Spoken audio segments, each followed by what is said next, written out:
नमस्कार केमन आছেন सबाई माम्पिर नतून एकटी व्लगे आपनादेर स्वागत जानाई। आज बृहस्पतिवार घड़ीते समय सकाल 7टा ठीक एखन थेकेई आपनादेर साथे निये ब्लगटी शुरू करछि। आशा करछि आपनादेर अनेक भालो लागबे। आज सकाल थेके एत परिमाणे ठंडा बंधु कि बोलबो आमादेर एदिके पुरो हाड़ काঁপানো ठंडा पड़ेছে। तो बाबूके बोललाम तोके स्कूले जेते होबे ना आजके एत ठंडाय जेते जेतेई जमे जाबे माने छेलेटा। बाइरे तो एत हावा बইছে যদি হাওয়াটা না থাকতো তাহলে অতটা ঠান্ডা ফিল হতো না। তো ওই জন্য আমি ওকে যেতে মানা করলাম। তো ঘরে পড়তে বসেছে আর এদিকে আমি আমার হাতের কাজগুলো গুটিয়ে নিচ্ছি। তার আগে আমার ফ্রেশ হওয়া কমপ্লিট আর গোপাল সোনাকে সেবাও দিয়ে দিয়েছি। আর আগের দিনে জামা কাপড়গুলো শুকোতে দিয়েছিলাম, শুকিয়েও গেছে, বিছানাতে এনে থোপা করে রেখেছি। চলুন এখন এগুলোকে ভাঁজ করব ঝটপট করে। শীতকাল বলুন, গ্রীষ্মকাল বলুন আর বর্ষাকাল আমার সব সময় প্রত্যেক দিন 3টে থেকে 4টে করে নাইটি বের হয়। কারণ আমি সকালবেলা ঘুম থেকে উঠে একটা নাইটি চেঞ্জ করে নিই আর তারপর সারাদিন কাজ করে স্নান করে আর একটা পরি, বিকেলে সন্ধ্যা দেওয়ার সময় আর একটা, আবার রাত্রিবেলা আর একটা পরি। আমি একটা জিনিস মানি জানেন তো, আর ছোটো থেকে আমাদের গুরুজনেদের দেখেও এসেছি যে সকালবেলা ঘুম থেকে উঠে বাসি কাপড়টা সবসময়ের জন্য ছেড়ে নেওয়া উচিত। এতে কিন্তু সংসারে লক্ষ্মীশ্রী বজায় থাকে। আর বাসি কাপড়ে কিন্তু রান্নাঘরে একদম যাওয়া উচিত না, গ্যাস ওভেন তো ছোঁয়াই উচিত না, আর চালের পাত্রও কিন্তু কখনো বাসি কাপড়ে ছোঁয়া উচিত না। নাইটিগুলো ভাঁজ করা কমপ্লিট। চলুন এবার ওয়ার্ড্রপে রেখে দিই। আর আমার এই ট্রলিটার মধ্যে একদম ভর্তি হয়ে গেছে জামা কাপড়, শীতের নাইটিগুলো রেখেছি বলে এখন ওয়ার্ড্রপে রাখলাম। আর ওপরের থাকটা দেখুন না কি অগোছালো হয়ে রয়েছে, আসলে গুছানোর সময় পাচ্ছি না ঠিকঠাক মতো। তবে ভাবছি শীতটা একটু কমে গেলে গুছিয়ে নেব। এবার নিচের ঘরে এসেছি, চলুন এক কাপ চা খাবো। সবার প্রথমে কাপটাকে বের করে নিলাম। আর এই কাচের কাপগুলো জানেন তো, যখন আপনারা গরম চা ঢালবেন তখন কখনোই কিন্তু শুকনো কাপে ঢালবেন না, কাপটা কিন্তু একটু জল দিয়ে ধুয়ে নেবেন, নইলে কিন্তু কাপটা ফেটে যাওয়ার চান্স থাকে। বিশেষ করে কাচের কাপগুলো, সিরামিকের কাপগুলোতে এই প্রবলেমটা হয় না, তবে কাচের কাপে কিন্তু ভীষণ প্রবলেম হয়। তো আমি চাটাকে ভিজিয়ে দিলাম আর এবার একটু চিড়ে আমি ভালো করে ধুয়ে একটু জল ঝরাতে দেবো। ভাবছি আজকে একটু পোহা বানাবো ব্রেকফাস্টে। আর বাবু যেহেতু পোহা খায় না তাই বাবুকে আমি একটু দুধ চিড়ে খেতে দেবো। তো ওই জন্য এদিকে চিড়েটা ধুয়ে রাখলাম আর এদিকে দুধটাও বসিয়ে দিয়েছি, তবে দুধটা উতলে গেছিলো বলে একটু নাড়া দিয়ে দিলাম। এবার চলুন আমি একটু শুকনো মুড়ি দিয়ে চাটা খেয়ে নিই। আর চায়ের কালারটা দেখুন, ওই যে এলাইচি চাটা নিয়েছিলাম সেই এলাইচি চাটাই আজকে দিয়েছি। তো এবার বাবু এখানে পড়তে বসেছে নিচের ঘরে। আসলে ওপরের ঘরে পড়তে বসেও, তবে ওপরের ঘরে পড়তে বসে ইদানিং জানেন তো বেশি ফোনটা ঘাটাঘাটি করে। তো ওই জন্য আমি বলছি তুই আমার চোখের সামনে বসে থাক, আমি দেখতে পাবো। তো ওকে আবার চা খেতে খেতে একটু পড়া ওকে ধরছিলাম যে যেগুলো পড়েছে সামনে আমাকে একটু বল, আমি একটু শুনি। বাবুকে আমি সব সাবজেক্ট যেহেতু পড়াই না, ও কি বলবে আমি হয়তো বুঝতেই পারবো না, তবুও ও তো ভাবছে যে হ্যাঁ বোধহয় মা বুঝতে পারবে, যেহেতু বইটা নিয়েছিলাম আর নোটস খাতাটা নিয়েছিলাম। তো ওকে একটু পড়া ধরে তারপর আমি বাসনগুলো মেজে ধুয়ে ওপর দিয়ে দিয়েছি। এবার চলুন ঝটপট করে আলু আর লঙ্কাটা কেটে নিই। তবে আমি আজকে পোহাতে পেঁয়াজ দেবো না, পেঁয়াজটা ইদানিং আমার একদম খেতে ভালো লাগছে না, মানে হজম করতে পারছি না আর কি। তো ওই জন্য একটু ভাবছি রসুন থাতা করে দিয়ে একটু আলু কুচি করে দিয়ে কাঁচা লঙ্কা দিয়ে বানাবো।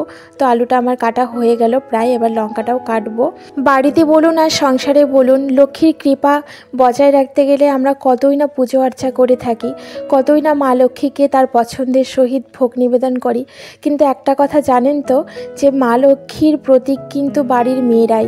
যেই বাড়িতে বাড়ির মেয়েদের বউদের মাকে সম্মান করা হয় না, সেই বাড়িতে কোনো দিন মা লক্ষ্মী বিরাজ করে না। যেই বাড়িতে মেয়েদের সম্মান করা হয়, রেসপেক্ট করা হয়, ভালোবাসা হয়, স্নেহ করা হয়, সেই বাড়িতেই একমাত্র মা লক্ষ্মীর কৃপা পাওয়া যায় এবং মা লক্ষ্মী সারা জীবন সেই বাড়িতে বিরাজমান। এটা সবথেকে বড় ইম্পর্ট্যান্ট একটা জিনিস, যেটা আমরা অনেকে না জেনে অনেকভাবে ভুল করে থাকি। আর যেহেতু মেয়েরা মা লক্ষ্মীর প্রতীক, সেহেতু মেয়েদের জানেন তো সবসময় একটা হাসি মুখে থাকা উচিত এবং উৎফুল্লভাবে থাকা উচিত।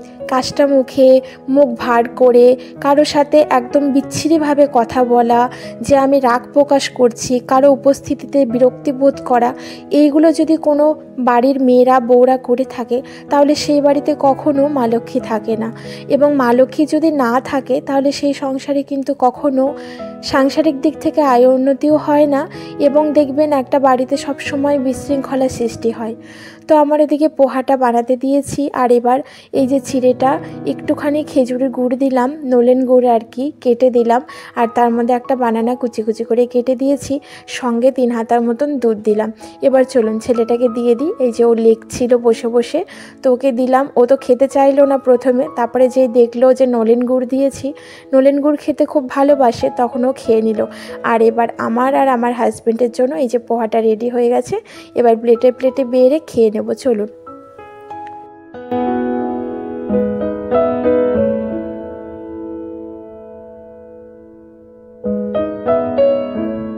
ব্রেকফাস্ট কমপ্লিট করে বাসনগুলো মাজার আগে আমি ভাতের জলটা বসিয়ে দিয়েছিলাম। তো বাসন মাজতে মাজতে দেখছি জলটা গরম হয়ে গেছে, এবার চালটা ধুয়ে চালগুলো ছেড়ে দিলাম। আর এখন জানেন তো এই মুখটা ছোটোওয়ালা হাঁড়িতেই ভাত রান্না করছি, কারণ ছড়ানো হাঁড়িতে না ভাতটা বড্ড ঠান্ডা হয়ে যায় তাড়াতাড়ি, আর এই হাঁড়িটা যেহেতু একটু আঁটোসাঁটো, তাই ভাতটা একটু দেরিতেই ঠান্ডা হয়। আর এখন ভাত রান্না করে ভাতের যে মাঠটা ফ্যানটার ওপরেই আমি ভাতের হাঁড়িটা রেখে দিই, অনেকক্ষণ অবধি এতে দেখছি ভাত গরম থাকছে। শীতকালে কিন্তু একদম ঠান্ডা ভাত খাওয়া যায় না বন্ধু, আর কতবার গরম করব বলুন তো। তো যাকে এই যে এবার রান্না বসিয়ে দিয়ে আমি ঘরবাড়িগুলো ঝাড়ু দিয়ে নিচ্ছি, কারণ আমি রান্না করতে করতেই না অনেক কাজ করে থাকি জানেন।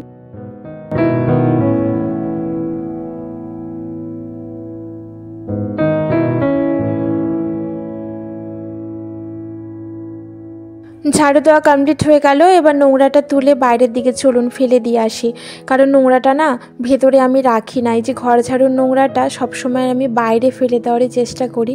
তো বাইরেটা দেখেছেন এত হাওয়া দিচ্ছে যে সব কিছু উড়ে যেন চলে যায়, আর রোদ কেবল একটু একটু ওঠার জন্য উকিঝুঁকি মারছে, জানি না কি হবে।